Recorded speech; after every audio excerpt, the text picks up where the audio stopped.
Ateísmo é amor, é viver no agora, é sentir o calor que o presente aflora. Olá a todos, sejam bem-vindos ao meu podcast Grandes Mentes do Ateísmo. O podcast Grandes Mentes do Ateísmo ele é focado em pessoas que mudaram o mundo ateu, né? O que nós entendemos como ateísmo moderno. É importante talvez destacar que esses nomes não necessariamente significam pessoas que contribuíram diretamente, mas que foram importantes, como Carl Sagan, Albert Einstein. Eles não eram pessoas necessariamente ateias publicamente ou declaradas. Mas esse podcast também dá um foco muito forte a pessoas que contribuíram fortemente, como o neoateísmo, Christopher Hitchens, Sam Harris, Richard Dawkins, que é largamente conhecido.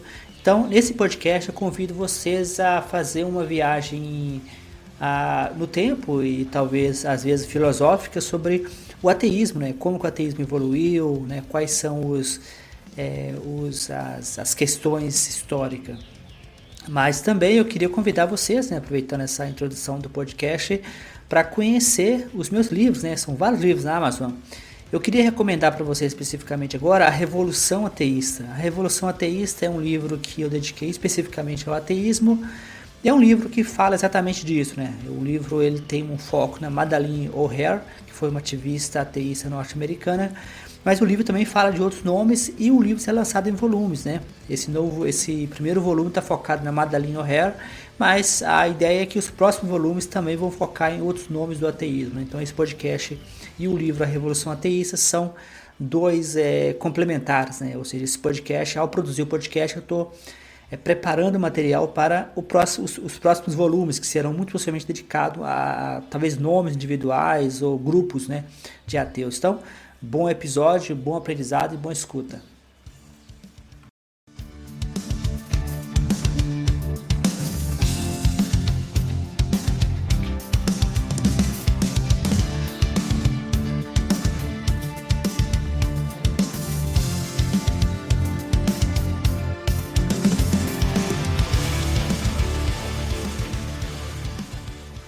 Imagina a seguinte cena.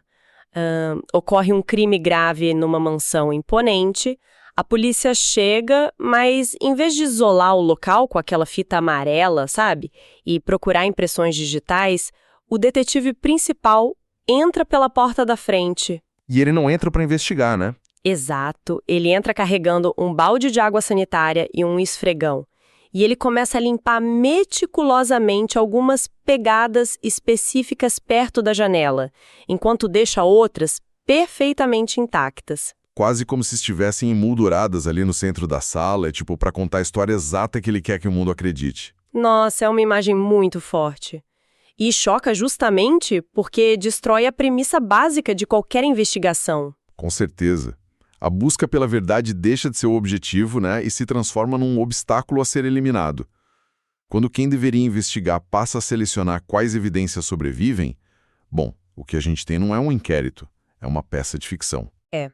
E é com essa lente que a gente abre o nosso mergulho profundo de hoje. E se a história da humanidade não for apenas escrita pelos vencedores, como diz aquele velho ditado, mas constantemente higienizada por quem tem o poder de segurar o esfregão. E essa é a grande questão que vai guiar a gente. Convido quem nos acompanha a explorar as engrenagens de como o passado é contado e, principalmente, como ele é manipulado. O nosso guia para essa desconstrução hoje é um ensaio fascinante chamado Richard Carrier Weller, do ateísmo moderno. Um ensaio escrito por Jorge Guerra Pires, PhD. Isso.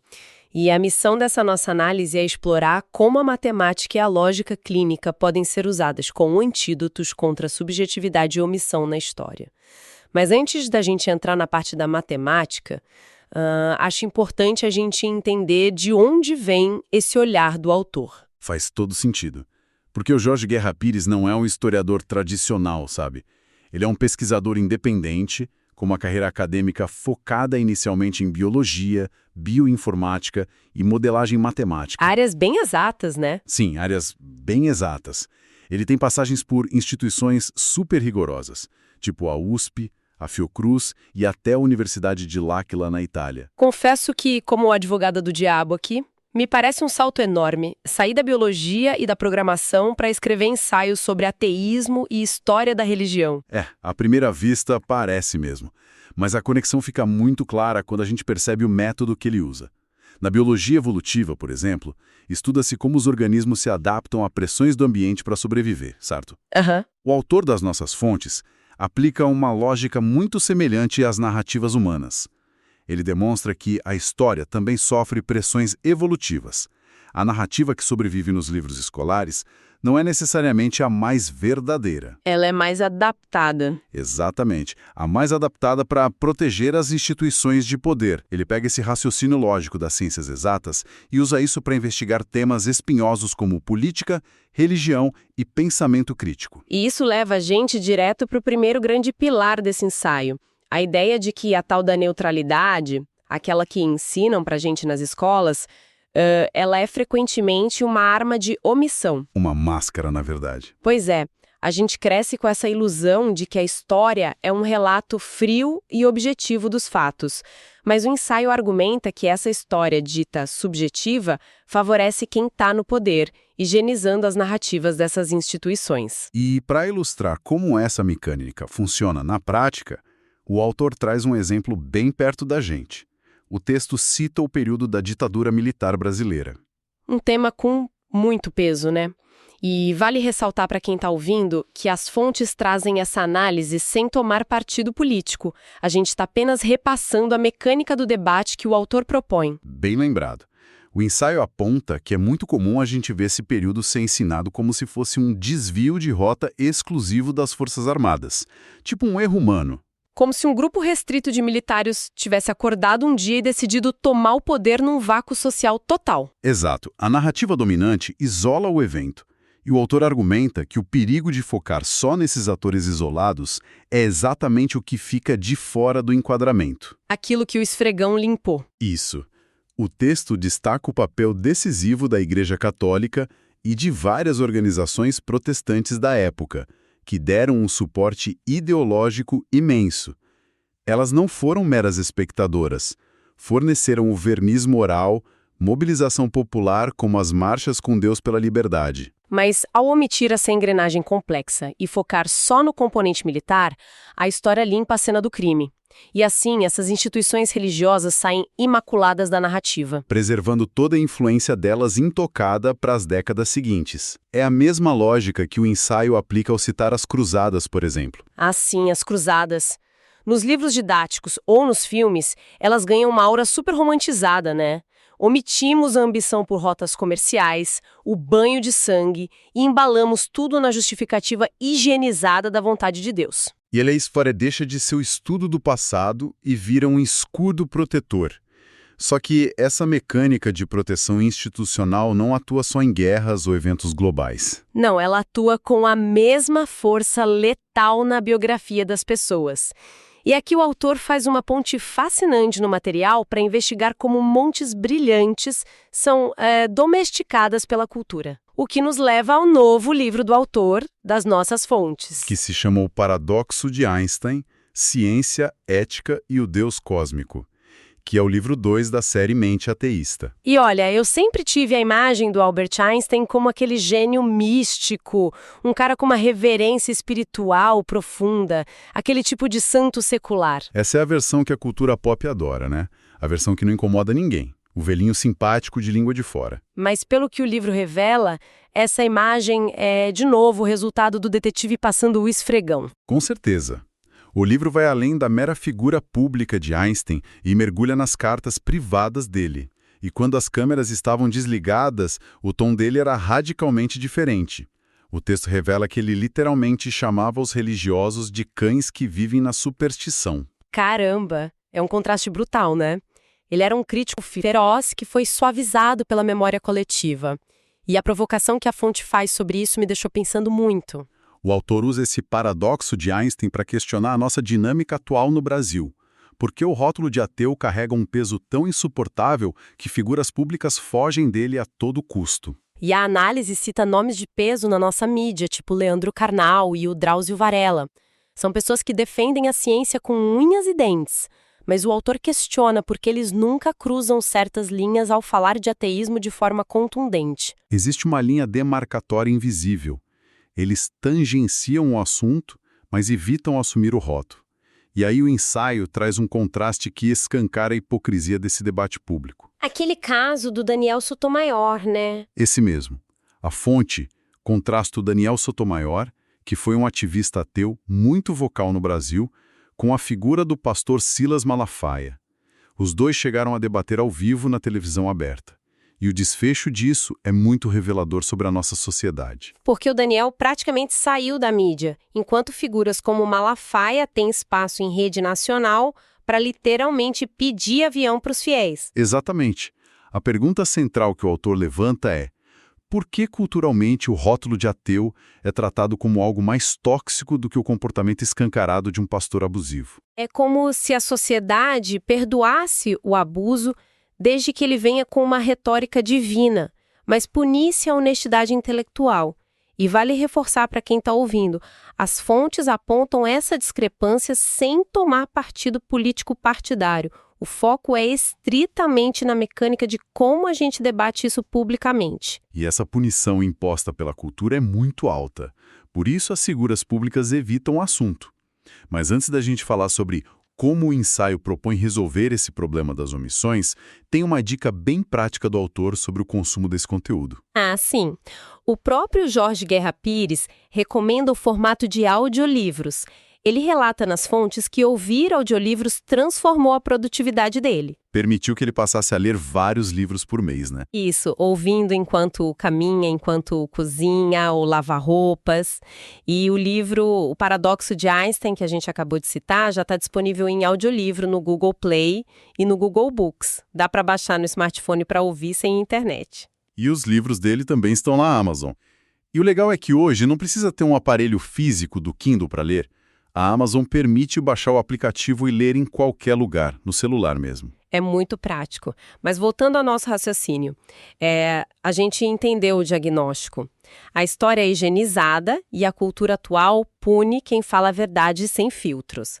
A grande questão é, como a gente conserta isso? Como estudar o passado sem cair na armadilha do viés?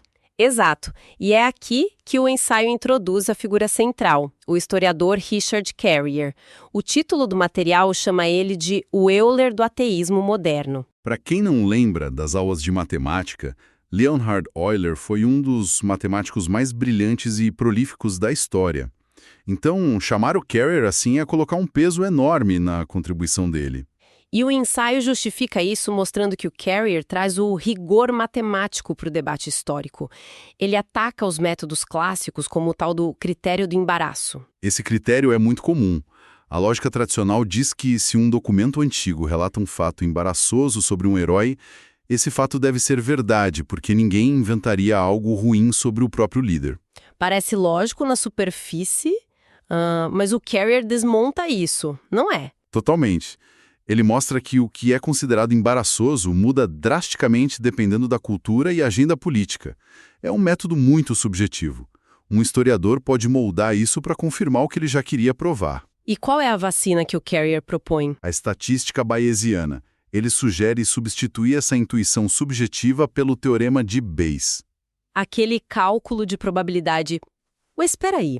Como a gente pega uma fórmula matemática e aplicações humanas complexas da antiguidade? A história humana é caótica, cheia de mentiras e fofocas. Tentar forçar isso numa fórmula matemática não é criar uma ilusão de precisão que simplesmente não existe. Essa é a crítica mais comum. Mas o contra-argumento do Carrier, que o ensaio detalha, é brilhante. Ele aponta que qualquer historiador já está fazendo isso de forma implícita na cabeça. Quando ele diz que algo é improvável, ele está fazendo um cálculo. A diferença é que a estatística bayesiana obriga o historiador a ser transparente. A colocar os números no papel. Exato. Ele precisa atribuir probabilidades numéricas às evidências e colocar todas as cartas na mesa. O autor do ensaio usa o exemplo da engenharia. Se a engenharia consegue calcular a resistência de uma ponte com exatidão matemática, lidando com vento e desgaste natural para evitar que ela caia, A história tem que buscar esse mesmo rigor. Para evitar que as nossas pontes com o passado desabem. Nossa, faz todo sentido quando você coloca assim. E a transparência é o segredo, né? Você cruza o conhecimento prévio com a evidência nova e calcula matematicamente. Se a probabilidade for baixa, o historiador perde o poder de usar adjetivos vagos para passar pano. Ele não pode mais dizer, eu acho que era uma metáfora. Ele tem que mostrar a matemática. Mas tem um obstáculo aí que o ensaio aborda e que eu achei assustadoramente fascinante. O que acontece quando a matemática falha em convencer as pessoas? O autor chama isso de o chumbo da pergunta. Esse conceito é a peça que falta no quebra-cabeça. O ensaio se apoia em estudos do professor Dan Kahan, citado na fonte. Ele pesquisou o raciocínio motivado. O objetivo era entender como pessoas muito instruídas lidam com dados que contrariam as crenças delas. E a descoberta é chocante, né? Muito. A pesquisa mostra que se o tema é neutro, por exemplo, a economia da antiga Mesopotâmia, um pesquisador com PhD erra muito pouco. A lógica funciona perfeitamente. Porque ninguém constrói a própria identidade em cima da irrigação da Mesopotâmia. Tipo, não tem peso emocional. Mas quando o assunto é altamente polarizado, quando tem esse chumbo ideológico, como a historicidade de Jesus ou o papel da igreja na ditadura. Aí a coisa muda de figura. A inteligência excepcional para de funcionar como uma vacina contra o erro. E ela passa a ser usada para construir defesas lógicas super sofisticadas para proteger os dogmas do indivíduo. A pessoa usa toda a capacidade de abstração não para buscar a verdade, mas para se defender. O intelecto vira um advogado de defesa absurdamente caro, contratado para inocentar um viés. É uma reflexão que desmonta a ideia de que mais educação automaticamente gera pessoas menos parciais. Diante do chumbo da pergunta, a mente só racionaliza o que o coração já decidiu antes. Exatamente. E é por isso que a matemática bayesiana do Carey é tão necessária. Ela funciona como uma grade de proteção contra os nossos próprios impulsos de proteger narrativas confortáveis. Bom, sintetizando tudo que a gente cobriu até aqui, o impacto desse material é gigantesco. A grande contribuição do Carrier e a análise do Jorge Guerra Pires mostram que não se trata apenas de debater a existência de Deus. Vai muito além disso. Sim, trata-se de desmascarar como a omissão histórica, seja sobre a ditadura militar ou as cartas privadas do Einstein, construiu a ilusão de instituições imaculadas. E o antídoto para isso é o rigor probabilístico, frio e transparente. E para quem nos ouve e quer mergulhar ainda mais nesse universo, tem muito material disponível. Além do paradoxo de Einstein, que a gente já mencionou, o autor tem outros livros. Quais são os outros títulos? Tem o livro Seria a Bíblia um livro científico? Porque a Bíblia Sagrada não deve ser levada a sério e como argumentar contra ela, que é o volume 2 da série Estudos Bíblicos para Ateus. Está lá na Amazon, tanto impresso com entrega gratuita pelo Prime, quanto no Kindle. E esse tem versão em áudio também, né? Tem sim, como audiolivro no Google Play e Google Books. São mais de 10 horas de áudio com 3 vozes diferentes para melhorar a experiência de quem está ouvindo. E também tem o livro Gibíblia, A Fábrica de Absurdos, a história de Jesus sobre uma lente ateísta, que é o volume 1 da mesma série, disponível na Amazon. O legal de comprar o livro físico na Amazon é o foco deles no cliente. Qualquer problema de entrega gera reembolso sem burocracia e mesmo sendo uma compra internacional, às vezes, é tudo rastreável. E no digital, o acesso é na hora e tem reembolso em caso de arrependimento. É bem seguro. E tem uma dica muito valiosa que o autor deixa para o Spotify. Quem gosta de ouvir conteúdos de forma contínua pode configurar o Spotify para baixar os episódios automaticamente ou colocar os podcasts dele como favoritos. Ah, isso é ótimo. O Spotify vai tocar tudo em sequência, na timeline. Ele tem mais de 10 podcasts diferentes, então dá para montar uma maratona. E, alternativamente, todo esse conteúdo é jogado automaticamente no YouTube, para quem prefere a plataforma de vídeo. Tudo lá no canal dele, Jorge Guerra Pires, PhD. Fica aí o convite para quem está acompanhando a gente. E para encerrar a nossa exploração de hoje, eu queria deixar uma provocação inédita para quem nos ouve. Manda. A gente viu como a matemática bayesiana pode desmascarar omissões em eventos globais de milhares de anos atrás e em biografias de gigantes da ciência. Mas e se nós aplicássemos essa mesma probabilidade clínica, fria e bayesiana, as narrativas que nós contamos sobre o nosso próprio passado pessoal. Nossa, isso é um exercício em tanto. Quantas das nossas certezas absolutas sobre quem estava certo ou errado nas nossas próprias vidas, nos nossos conflitos, sobreviveriam se a gente fosse forçado a colocar todas as evidências na mesa e fazer as contas sem deixar o chumbo emocional interferir? Fica a reflexão.